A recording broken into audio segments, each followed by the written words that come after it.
We're fortunate to live in the best place on earth. The Coastal Empire and Lowcountry has so much to offer all of us. Whether it's a short drive away or walking distance from your doorstep, all you have to do is go out and look. Because sometimes adventure awaits in our own backyard. Well, it's not a warm day. We are out in Glenville at a field where we're gonna learn about growing Vidalia onions. It's not as easy as you think. Let's go take a look. I caught up with Cliff Reiner from GNR Farms in Glenville and asked him, how does an onion crop start? So an onion is a biennial crop, which means it takes 2 years to make a seed. So that long process, you want it in a desert climate where there's not many plant diseases or rainstorms to blow the crop down. And so a lot of our seed comes from South Africa, some from Israel, other arid climates. There is some grown in Arizona, but they're very arid climates all over the world. So we grow our own seed beds here on the farm in another field. It's very similar to a tomato plant, which is grown in a greenhouse. We grow them in a nursery outside.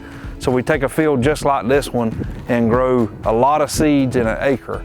And then we'll take those plants when they're about 8 weeks old, they'll look like these, and we pull them and rubber band them and cut the tops off and put them back into the field. There's about 100 plants in this bundle, and these guys come back and place them in these holes we have laid out for them. We want to put these about 2 inches deep, and that's the depth of the hole, and cover them up good in soil. A Vidalia onion is a delicious and delicate vegetable. They have to be hand-planted and hand-harvested. I started when they first came out with those machines, and I had to go back to the hand harvesting because it just didn't suit me. And we still experiment with new harvesters that come out. They still don't do it to suit us. See, when you pick up the onions, they'll pick them up 3 at a time. And see, you clip them twice, you pick them up 3 at a time, you hold them up, you clip the root, then you clip the top, falls into the bucket, you take the bucket and put it in the bin, you know, haul the bins into the packing house. But that's a lot of labor. What makes our own backyard so special?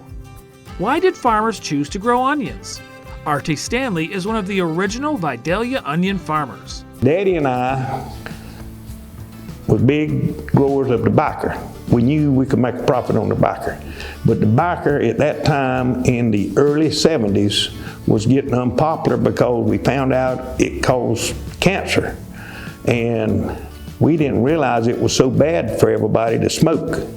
But then the government got involved and started giving us warnings and all, and everybody was, you know, trying to get away from growing the Bacher because it was so bad for everybody. And so Daddy and I said, you know, we need to look for some alternative crop to take the place of the Bacher that we can count on year in and year out to make a profit so we can survive.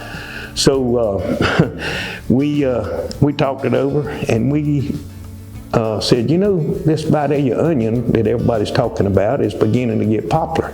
That was early 70s now. It's a combination of the soil and the weather, the water, everything. It's just the perfect time of the year to put out a good sweet onion. And we have the best area in the world, actually. If you look at the aspect of our location, and the majority of the population is on the eastern seaboard, you know, from Boston all the way down to Florida. We have access to them, especially with the interstate, you know, going through Georgia. And so we can get a product out of a field and get it on the road very fast. And that's what people want, is a fresh, clean, safe product. The neighboring town of Glenville, Georgia, not only grows Vidalia onions, but has an entire festival dedicated to these beautiful globes of golden goodness. So the next time you come upon Vidalia onions at your local grocery store, maybe you'll take a second look to appreciate what comes out of our own backyard.